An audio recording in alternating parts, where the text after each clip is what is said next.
Militaries around the world pour billions of dollars into research and development every year. A technological gain over an enemy can give you an edge on the battlefield and even help keep the world a safer place.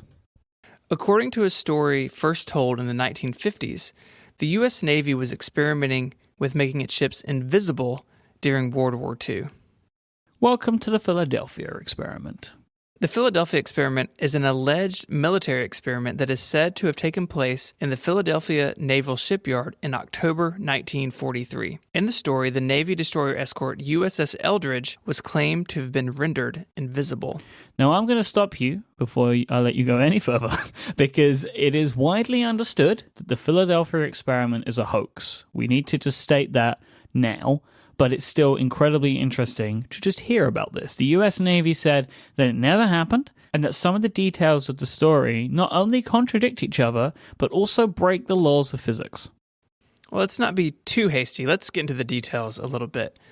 The experiment was allegedly based on an aspect of some unified field theory, which was put forth by Albert Einstein.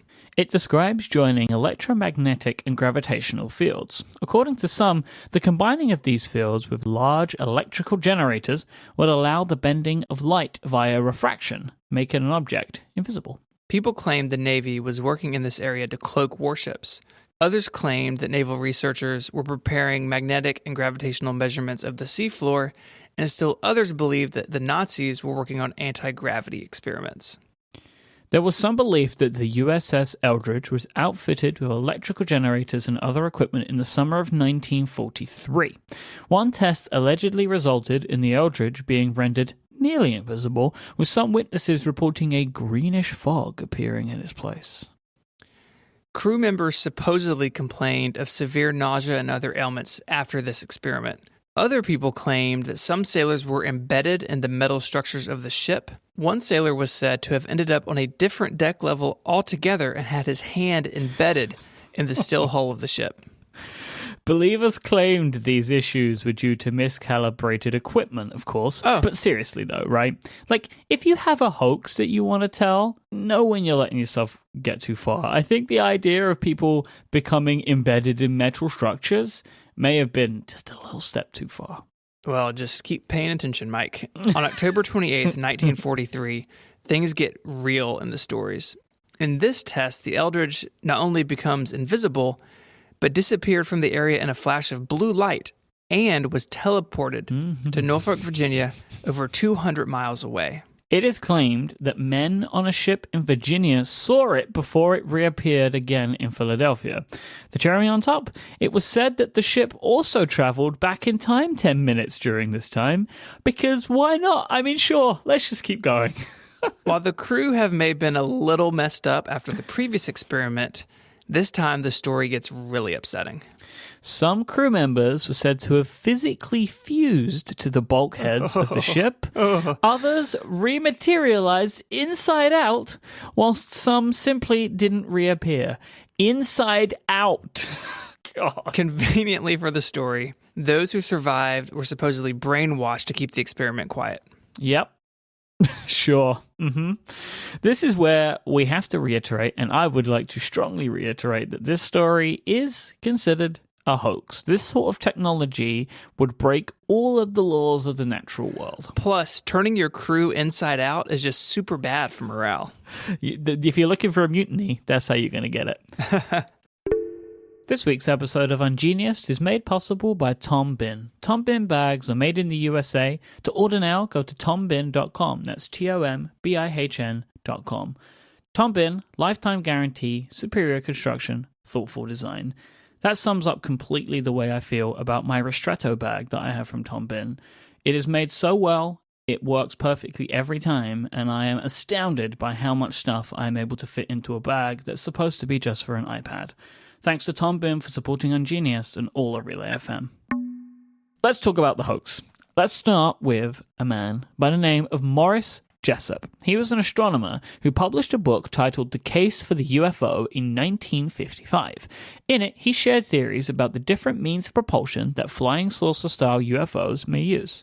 This included anti-gravity and the use of large-scale electromagnetism. He doubled down on Einstein's unified field theory, calling for additional research in the area, and less of an extensive program centered around rocketry. Before publishing the book, Jessup received a letter from a man who went by the name Carlos Allendale. In the letter, Allendale shared details of the Philadelphia experiment, citing 2 poorly sourced newspaper articles from the time. Moreover, Allendale claimed to have witnessed the USS Eldridge appear and then disappear in Virginia from the decks of a merchant ship named SS Andrew Forsyth that was in the area at the time, and then he went on to name other crew members who would validate his story. Allendale also said he had come to learn the fate of some of the crew members of the Eldridge after the experiment, including one whom he witnessed disappearing during a chaotic fight in a bar. Did the experiment turn him into a mutant? I think so.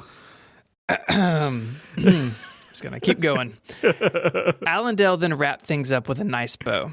He claimed that Einstein had developed the theory but had suppressed it as he believed mankind was not ready for such power. Okay. He went on to say that Einstein shared this confession with the mathematician and philosopher Bertrand Russell, but made no attempt to prove this to Jessup. Jessup replied to Allendale by postcard asking for further evidence and corroboration. A reply from somebody named Karl M. Allen said he could not reveal more details about undergoing hypnosis. At this point, Jessup figured that Allen or Allendale, or however they wanted to call themselves, was a prankster and didn't write back. So what does Jessup have to do with all of this? According to a book written in 2002 titled Shockingly Close to the Truth that covered the history of UFO chasing, Jessup was contacted by the Office of Naval Research in 1957, 2 years after his correspondence with Allendale. They asked him to examine the contents of a package that they had received labeled Happy Easter. Inside the manila envelope was a paperback version of his book, The Case for the UFO. Jessup's book had been extensively annotated in its margins, and a naval research officer asked the writer if he had any idea as to who had done so. Jessup denied any knowledge of the notes, but according to the 2002 book, these handwritten notes were in 3 different shades of pink and actually appear to be correspondence between 3 different individuals. One was named Jemmy in the note. The others were called Mr. A and Mr. B by the naval officials. Based on the handwriting, Jessup identified Mr. A as his Allendale. His notes are in step with the letter Allendale had sent Jessup just 2 years earlier. The annotated book supposedly sparked sufficient interest for the Office of Naval Research to fund a small printing of the volume by the Texas-based Viro Manufacturing Company. A 2003 transcription of the annotated Viro edition is actually still available today, complete with 3 color notes. We have a link to this on Amazon in the show notes this week, in case you want to dive into this. In 1959, with his career failing and while recovering from a serious car accident, Jessup committed suicide.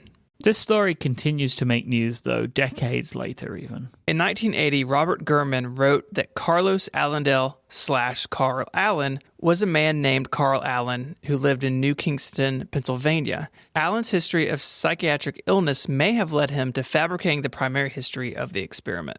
In 1990, Alfred Bielak came forward, claiming to be a former crew member of the USS Eldridge and an alleged participant in the events of 1943.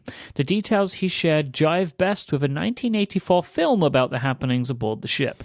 His claims were further rejected in 2003 by a small team of investigators who discovered he was nowhere near the ship at the reported time of the experiment. Today, there's an entire website dedicated to debunking his claims. Let's talk a little bit, though, about the actual facts surrounding this story. So first of all, the Eldridge wasn't even in Philadelphia at the time of the experiment. The ship was actually on its first testing cruise in the Bahamas. Of course, proponents of the story claim the ship's logs may have been falsified or else still be classified somehow. Furthermore, a reunion of Navy veterans who served aboard the USS Eldridge told a reporter in April 1999 that their ship had never made port in Philadelphia. But they were all brainwashed, though. In September 1996, the Office of Naval Research released an official statement saying the ONR has never conducted investigations on radar invisibility either in 1943 or at any other time. In fact, the Office of Naval Research wasn't even established until 3 years after the supposed experiment. In 1943, researcher Jacques Vallée described the process of degaussing a ship, in which a large coil is run around a ship to eliminate a remnant magnetic field. It has no effect on visible light or radar, but perhaps evolved into the story that's been told for years. Oh, and by the way, the story of the experiment is more or less a retelling of the 1942 novel Thin Air. And there we have it, folks. If you want to find show notes this week, you can do so at relay.fm/ungenius/14. You get in touch on that page via email. You can also find us on Twitter. Mike is IMYKE, and you can find me there at ISMH. Until our next word article, Mike, say goodbye. Goodbye. Adios. Inside Out.